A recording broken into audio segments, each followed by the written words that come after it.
je vais... Salam alaikum. Une fois.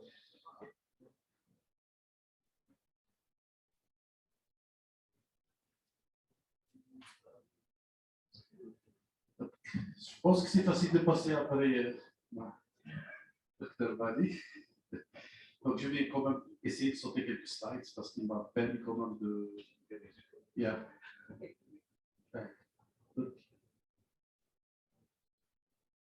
Donc, ce sont les objectifs de ma lecture. Il a bien expliqué les 4 R et les 5 R, définitivement, donc je ne vais pas trop insister sur ça. Il y a eu un article de Dijon qui était très très bien fait et une bonne partie de la présentation va être basée sur cet article. C'est un article vraiment pour moi qui était mind-blowing. Voilà, donc les 5 R et on ajoute la réactivation de la réponse immunitaire. Donc, réactivation of.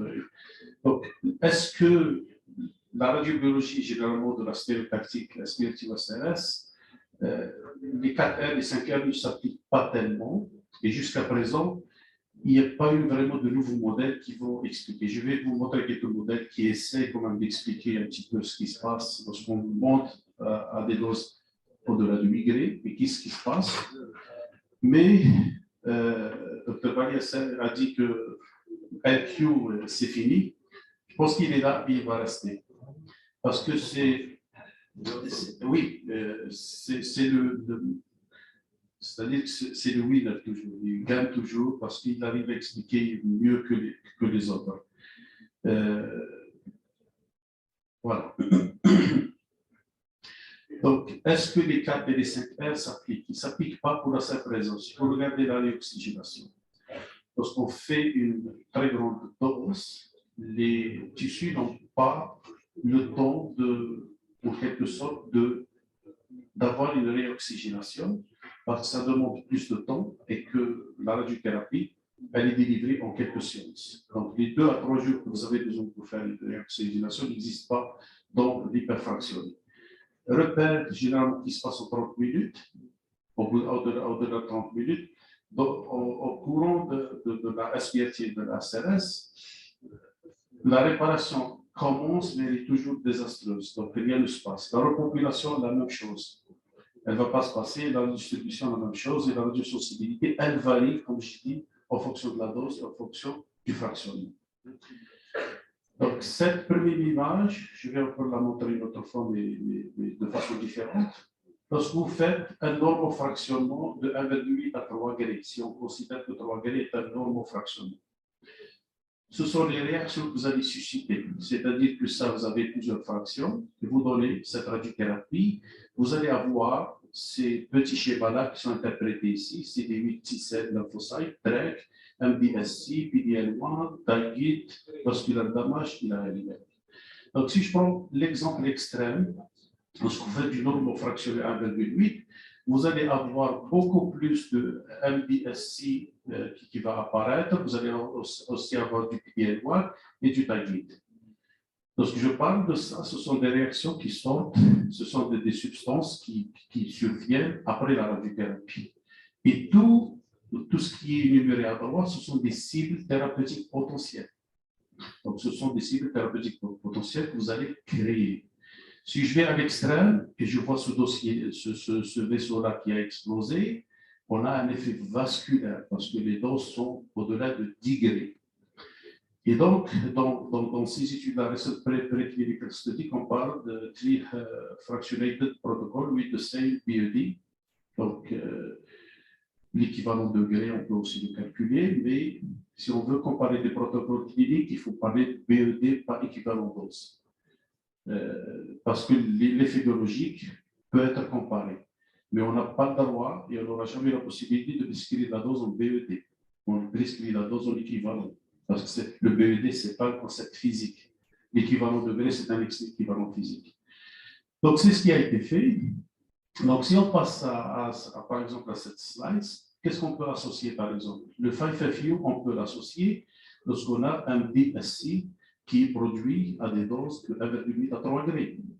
Par exemple, le TREC, c'est-à-dire qu'il va augmenter et il va constituer une immunopotentialisation de l'effet du cyclophosphamide. Cyclophosphamide, qui dit cyclophosphamide, dit pas mal de tumeurs, mais dit surtout le sein.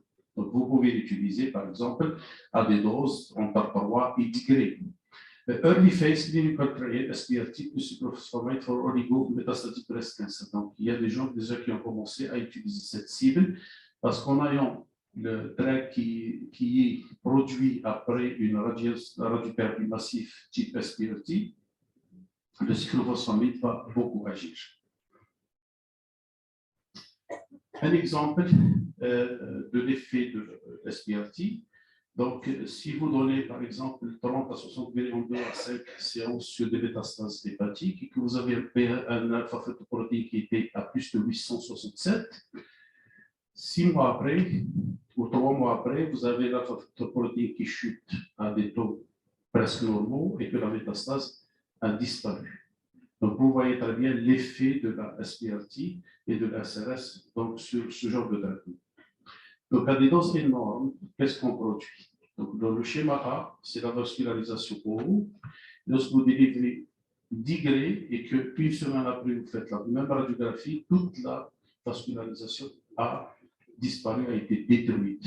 Donc, vous tuez les cellules pas par l'effet alpha-bêta. Toutes les courbes que Dr. Bali a expliqué, donc le linéaire quadratique, ne marche pas tellement ici parce que vous allez avoir plus de dégâts en coupant les nutriments des cellules et en coupant l'oxygène. Vous détruisez les vaisseaux, donc il n'y a pas d'oxygène qui arrive, il n'y a pas donc d'énergie qui arrive et les cellules meurent. Et vous voyez cette droite des ultrasons, comme on le présente, donc 16 degrés après 24 heures, vous voyez très bien, après 24 heures, les choses sont déjà, les carottes sont cuites pour la tumeur. Donc, la même chose, des cellules oxygénées non pas oxygénées, donc de coloration, Huxtel de pimomidazole, qui dit pimomidazole dit Danemark, et dit Dahanka. Donc, les gens qui ont fait tous les essais dans la tête et du cou, et vous voyez très bien qu'en délivrant ce genre de dose intégrée, on a cet effet juste après quelques temps avec la radiothérapie. Donc, si je m'arrête un petit peu sur cette slide, même si je ne continue pas ma présentation jusqu'à la fin, vous voyez, lorsque vous délivrez 10 grés, vous avez une mort cellulaire à peu près qui est constante au cours de 5 jours. À peu près, vous perdez un log. Si vous donnez 15 grés, vous avez l'effet peut-être alpha-bêta au départ. Ensuite, vous commencez à avoir un petit peu l'effet vasculaire. Ensuite, il y a peut-être une petite réparation, donc il y a une stabilité, ce qui est mort et mort, ce qui est assuré. Lorsque vous passez à des doses de 20 grés, vous avez une chute rapide. C'est parce que l'effet vasculaire qui travaille beaucoup plus que l'alpha-bêta. Et cet effet, lorsque vous passez à 30 grés, il continue avec le temps. Donc, vous voyez très bien la différence entre ces courbes qui sont plates et les courbes, lorsque vous augmentez en dose, ça descend. La légende, elle est là. Je vous donne la présentation pour la lisez parce que pour lire tout ce qui est sur la diapositive, j'ai besoin peut-être de 3-4 minutes. Donc, je revisite donc, le linéaire quadratique modèle. Donc, je reviens un petit peu en arrière.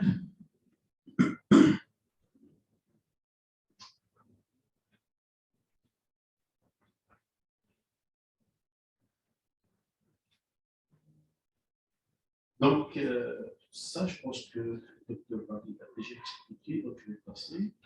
Donc, si on regarde les tissus, donc on a des tissus qui réagissent rapidement, d'autres tissus qui ont plus de temps pour réagir. Et c'est pour ça qu'on les divise en quelque sorte en 2 à 3 catégories. Et en fonction de la dose qui est délivrée, on va produire un effet immunologique qui est différent. Je passe, ça a été expliqué par le docteur Bali. Donc, au-delà de ce modèle, qu'est-ce qu'on peut créer? Ce qui a été proposé, ce sont ce genre de modèles. Donc, le KURBUC en 2006, de Monte Carlo Dama Simulation, de Patrak. Je pense que le Dr Bali et les physiciens connaissent peut-être plus que ça, plus que nous ça, parce que nous, les radiologistes, on ne voit pas trop. Donc, mais c'est très, très passionnant de lire ce genre d'articles et de comprendre exactement ce qui se fait. Donc, si je conclue rapidement le LQ, It is difficult to summarize current usage of LQ model without involving George Box well-worn aphorism. All models are wrong, but someone are useful. C'est ce que je veux dire. Dr. Bali a raison ce qu'il a dit, mais aussi c'est un modèle. Mais tout modèle est faux, mais ça peut expliquer des choses. Par exemple, si vous voulez voir la fraction de survie avec une dose ou plusieurs doses, déjà la population de votre cellule, de votre tumeur n'est pas la même. Vous avez des cellules en phase S, M, G2, G1, quiescence, elles vont répondre de façon complètement différente. Et si vous voulez, par exemple, irradier à 20 degrés, ou à 8 degrés, ou à 10 degrés, vous avez besoin de beaucoup de cellules. Vous avez besoin de beaucoup de cellules, vous avez besoin de beaucoup d'animaux à qui vous greffez la tumeur, vous irradiez, ensuite, vous allez calculer la fraction de survie. Parce que le LQ, c'est une fraction de survie. Combien de cellules survivent à ça, à ça, à ça. Et vous créez plusieurs modèles. Vous allez avoir une hétérogénéité dans le résultat. Ce n'est pas possible de les lire facilement. Et les gens passent des heures et des nuits dans les laboratoires, comme le professeur Tombersi. Je ne l'ai pas connu, je n'ai jamais étudié chez lui, mais je le connais très bien. Et que moi, j'ai toujours son livre bleu, noir et écrit en bleu. Donc, il est toujours valable. Donc, ce modèle-là, il est là pour rester, pour exister pour toujours. C'est la meilleure approximation. Il a beaucoup de points positifs parce qu'il est simple, parce qu'il est fonctionnel, parce qu'il peut interpréter les effets aigus et les effets tardifs. Et donc, je pense qu'il y a une possibilité de le renforcer beaucoup plus que de le combattre. Donc, je m'arrête sur LQ et je passe à l'immunothérapie combinée avec la radiothérapie. J'arrive pas à me concentrer. The ability of radiotherapy to have immunogenic effect on the tumor microenvironment. Donc, je passe rapidement. Donc, c'est ce qui se passe lorsque vous délivrez une radiothérapie. Si j'essaie de lire cette slice. Donc, la radiothérapie va augmenter le PD-L1. Pourquoi j'ai pris le PD-L1? Parce que c'est une immunothérapie et des anti. Donc, tout ce qui est Keytruda, tout ce qui est autre médication, agit sur ça. Comment ceci est augmenté? L'explication, elle est là, jusqu'à arriver à Tygit ligand. Tumor cells Tygit is associated with CD8 plus T-cell dysfunction. À chaque fois que vous avez les CD8, qui sont des cellules de lymphocytes T, killer, donc si elles ont un mal fonctionnement, elles ne vont pas attaquer les cellules cancéreuses. Donc pour rétablir cette immunothérapie qui est la nôtre, qui est naturelle, on a besoin de médicaments. Donc la radiothérapie aide l'immunothérapie à mieux fonctionner. Elle agit, mais elle a besoin de cette immunothérapie, c'est pour ça qu'il faut la combiner. Donc l'effet de la radiothérapie dépend, comme je l'ai dit, de la dose. Et si vous arrivez à lire ce qui se passe après une radiothérapie à 3 degrés, à 8 degrés, à 12 degrés, à 20 degrés, et à savoir quelles sont les substances qui sont sécrétées par la cellule, vous pouvez toujours leur adresser un médicament parce que ce sont des cellules. Et je vous ai montré la liste de 12 à 15 produits qui sont produits là et pour lesquels des recherches sont en cours pour les traiter. L'effet abscopal se perd après 12 degrés. Et il est conseillé, si on veut par exemple bénéficier de l'effet abscopal, il ne faut pas dépasser 8 à 10 degrés. C'est clair et net, c'est en vert ici. Au-delà de 12 degrés, donc l'effet immunogène va disparaître. Cet effet abscopal, c'est quoi? C'est vraiment de faire que la tumeur soit envahie par des cellules T qui ont de la mémoire et qui vont tuer donc, ces cellules cancéreuses. Donc, lorsque vous créez un effet vaccine, in situ vaccine, c'est-à-dire que vous allez créer un vaccin aux environnements de la tumeur, ce vaccin va partir en quelque sorte ces cellules mémoire par les ganglions et elles vont être immunocompétentes pour aller attaquer des métastases dans le poumon si vous avez traité un front. C'est à peu près l'effet abscopal.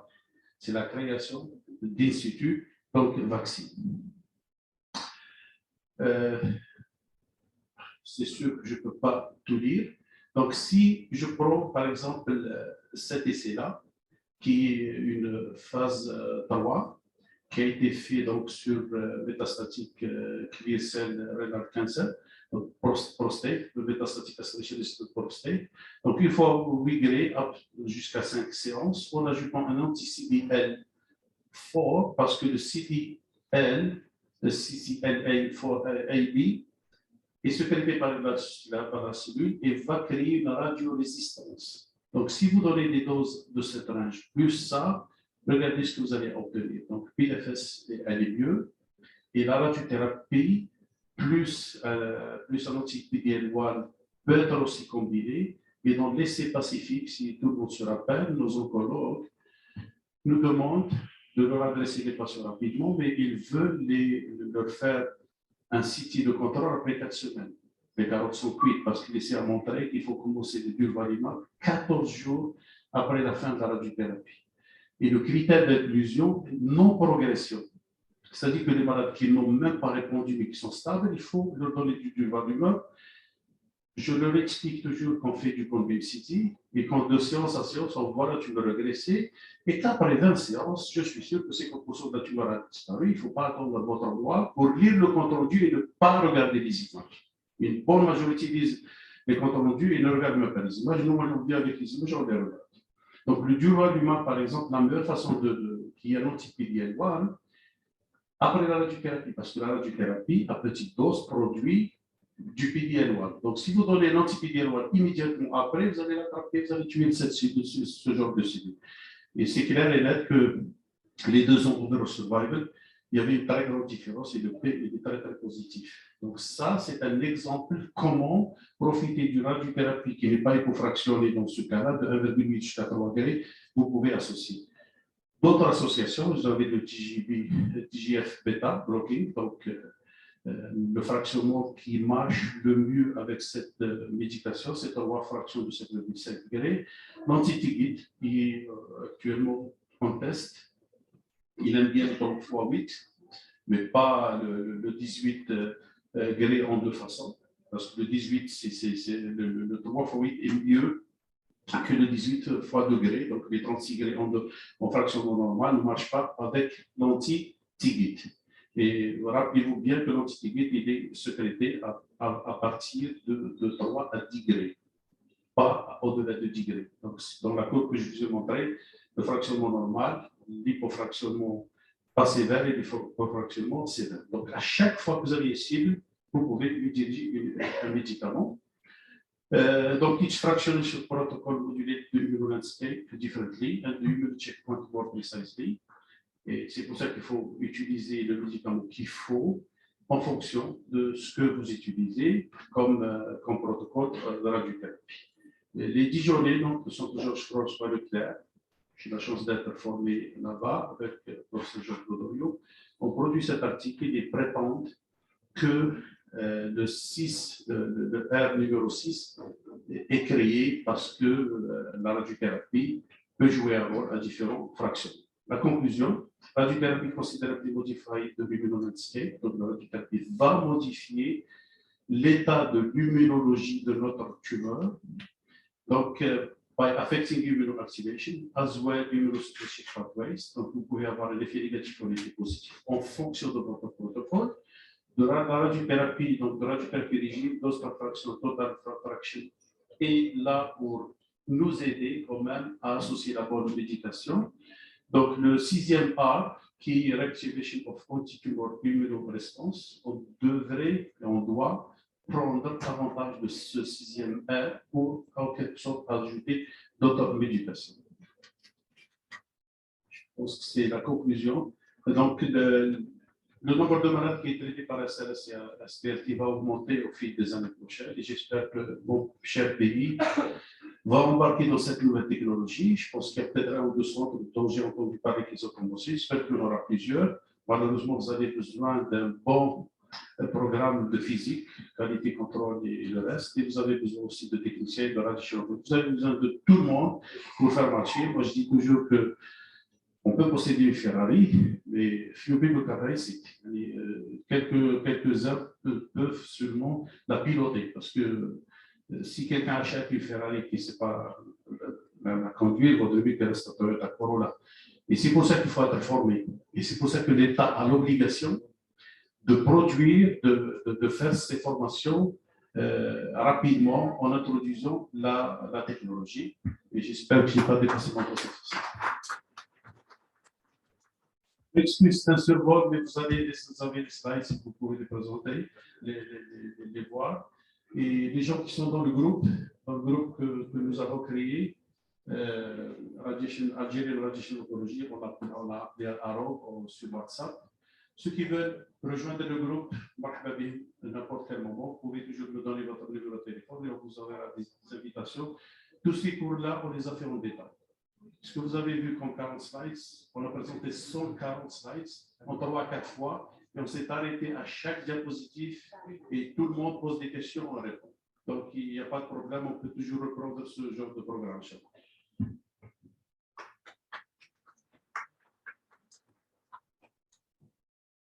On va